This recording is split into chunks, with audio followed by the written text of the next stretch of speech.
Something happened 63 years ago that's haunted me my entire life. I've never told anyone about it, until now. By Jake Healey. It's official. I'm an old man.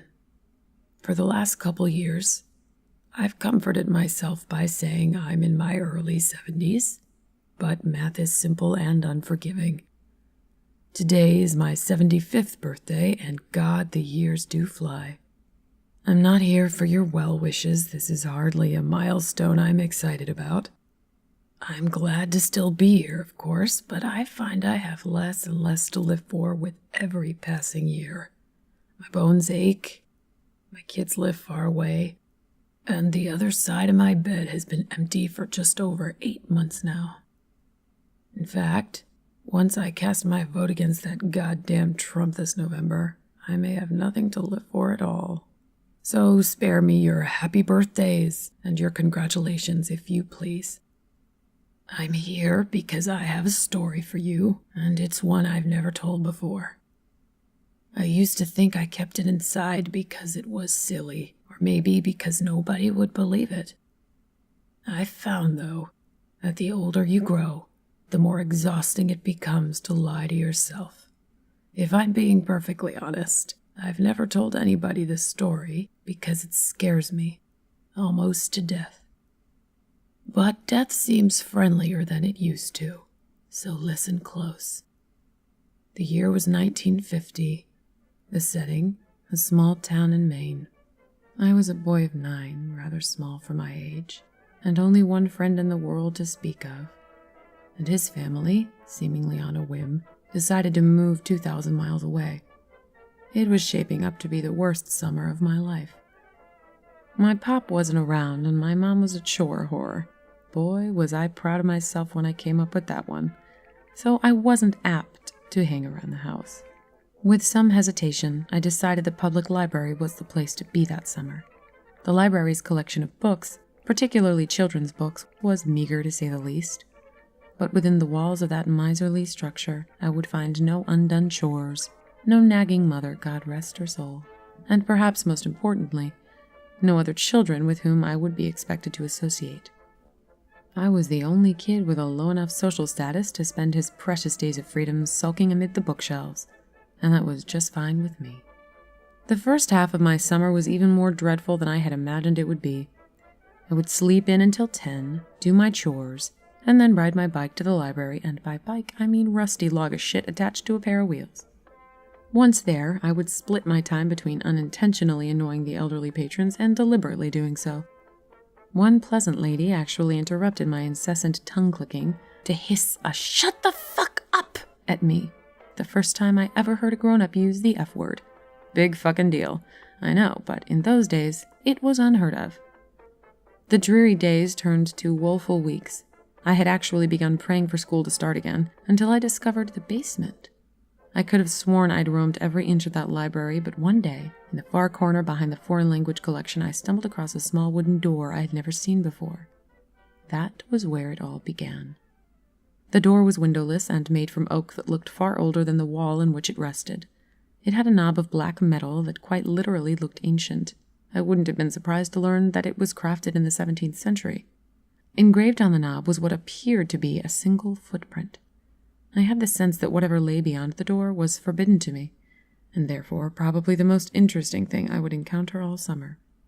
I quickly glanced around to make sure nobody was watching me, then turned the heavy knob, slipped behind the door, and shut it. There was nothing, only darkness.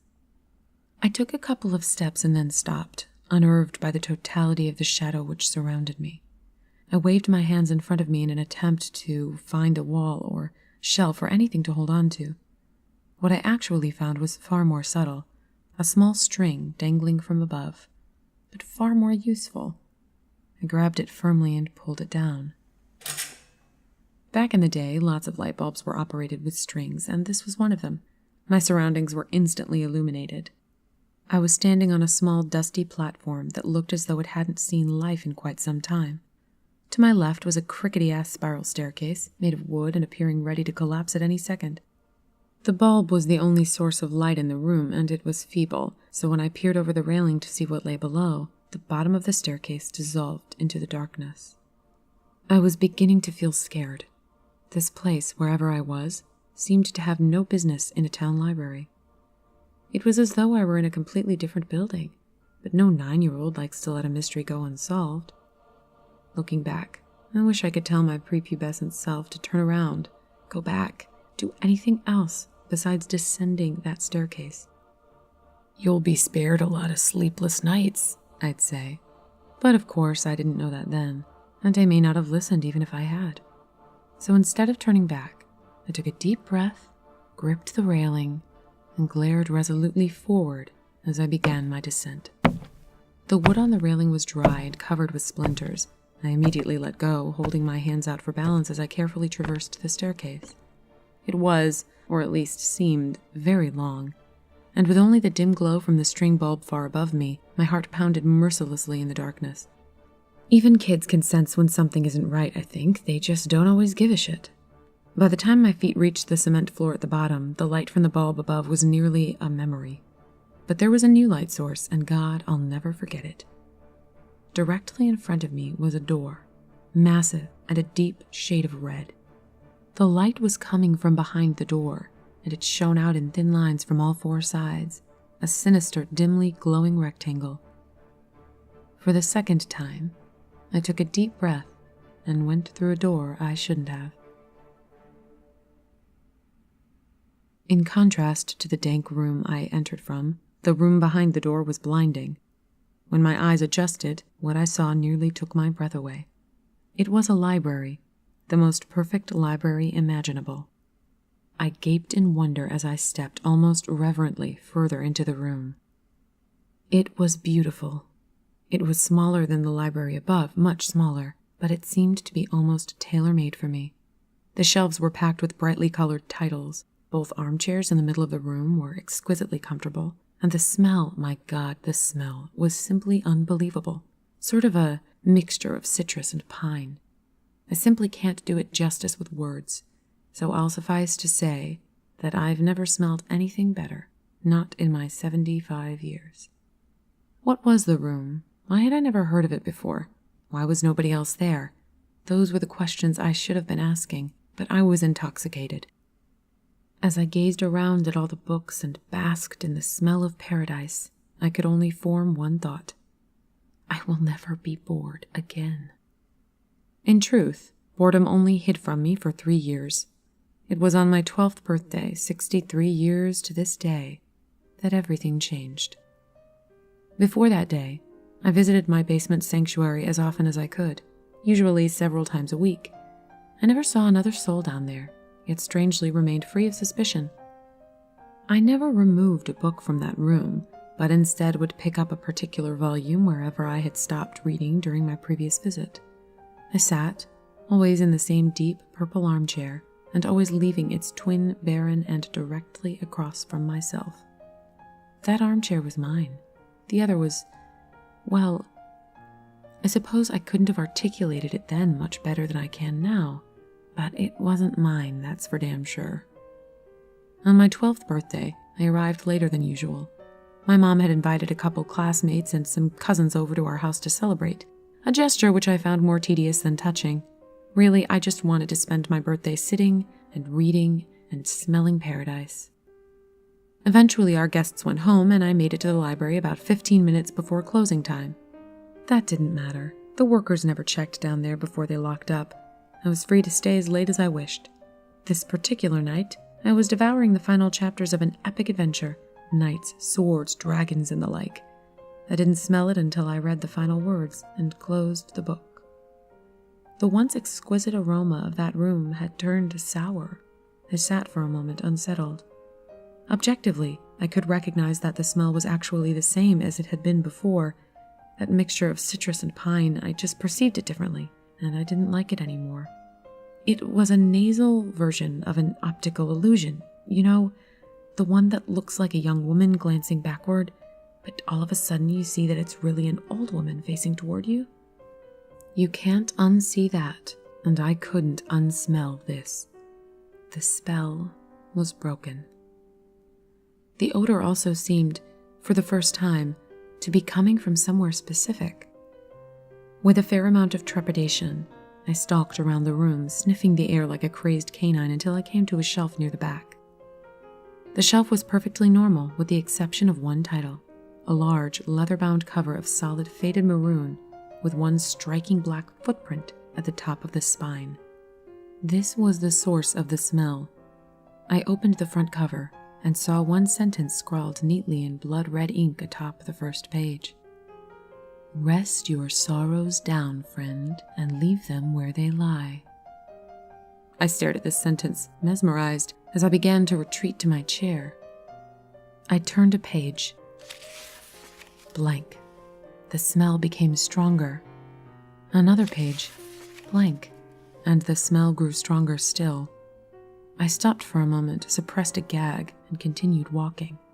Then, as I neared the armchairs, I turned one final page. There, in the same sinister print, was the last thing I expected to see. My own name. I dropped the book. I began to sprint toward the door, but as I shifted my gaze forward, my heart leapt to my throat and I stopped in my tracks. The empty chair wasn't empty anymore. An aged man in a suit sat before me, one leg crossed over the other, contemplating me with piercing gray eyes and a light smirk. This was all too much. I fell to my knees and expelled the contents of my stomach onto the carpet. I wiped my mouth, staring at my vomit, when I heard the man let out a chuckle. I stared at him disbelievingly. "Who are you?" I asked, panic in my voice. The man leapt to his feet, grabbed me gently by the shoulders, and helped me to my chair. He sat once again in his own. "I fear we got off to a bad start," he said, glancing at the pile of sick on the carpet. "The smell, it does take some getting used to." "Who are you?" I repeated. "Tonight, you will know hardship like you've never known before," he said. "I come as a friend, offering you refuge from it, and from all other storms which lie ahead." I wanted nothing more than to leave at that moment, but I remained seated. I asked him what he was talking about. "Your mother is dead, my boy, by her own hand in her kitchen. The scene is gruesome, I must admit," he said in sorrowful tones. But was there a playful glint in his eye? "Surely you wish to avoid this path. I can show you a safer one." My blood ran cold at the horrors this man spoke of, but I did not believe him. "What do you want with me?" I demanded, trying to sound braver than I felt. He laughed, an old, raspy yelp that seemed to shake him to his bones. "Nothing but your friendship, dear boy," he said. Then, sensing I found his answer inadequate, he expounded. "I want you to come on a journey with me. My work is noble, and you will make a fine apprentice.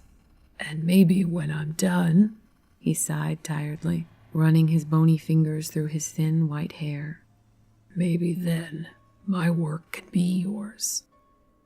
I stood up, shuffling toward the door but never breaking his gaze. "You're crazy," I told him. "My mom isn't dead. She's not." "See for yourself if you must," he said, gesturing toward the door. I threw him a contemptuous glare and bolted for the exit. As my hand closed around the knob, he said my name softly. In spite of myself, I turned around. "Your road won't be easy, friend, if it ever becomes too much for you, and I mean ever," he said, pausing to sweep his hand over the room. "You know where to find me." I slammed the door behind me and took the decrepit stairs two at a time. I exited the library, clambered onto my bike, and hightailed it home. The front door was wide open.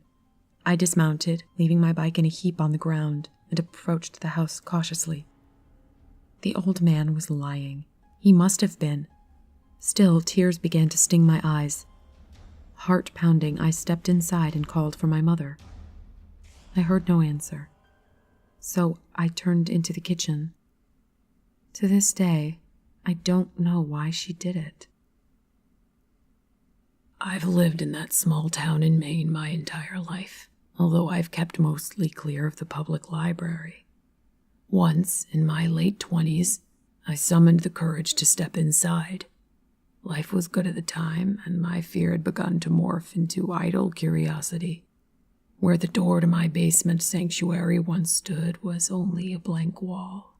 I asked the librarian what had become of that basement, though in my heart I knew the answer. There was no basement. There had never been a basement. In fact, if she had her facts correctly, city zoning ordinances prohibited a basement in that area. I've been haunted by that sickly sweet smell, that poisonous blend of citrus and pine ever since that long ago birthday. When I saw my mother in the kitchen that day, collapsed in a pool of her own blood, I smelled it. When a man claiming to be my father knocked on my college apartment door, begged me for money, and beat me to within an inch of my life when I refused, I smelled it. When my wife miscarried our second child, I smelled it, and again when she miscarried our fourth. When our oldest son got behind the wheel of the family Buick, completely shit-faced and got his girlfriend killed, I smelled it. I began to smell it periodically as my wife became sick. She died late last year, and now I'm alone for the first time in more than half a century. Now I smell it every day, and it feels like an invitation. A few months ago, I went back to the library and the small oak door with the ancient handle was there, right where it used to be. My evening walk has brought me past that library every day since, but I haven't gone inside. Maybe tonight I will.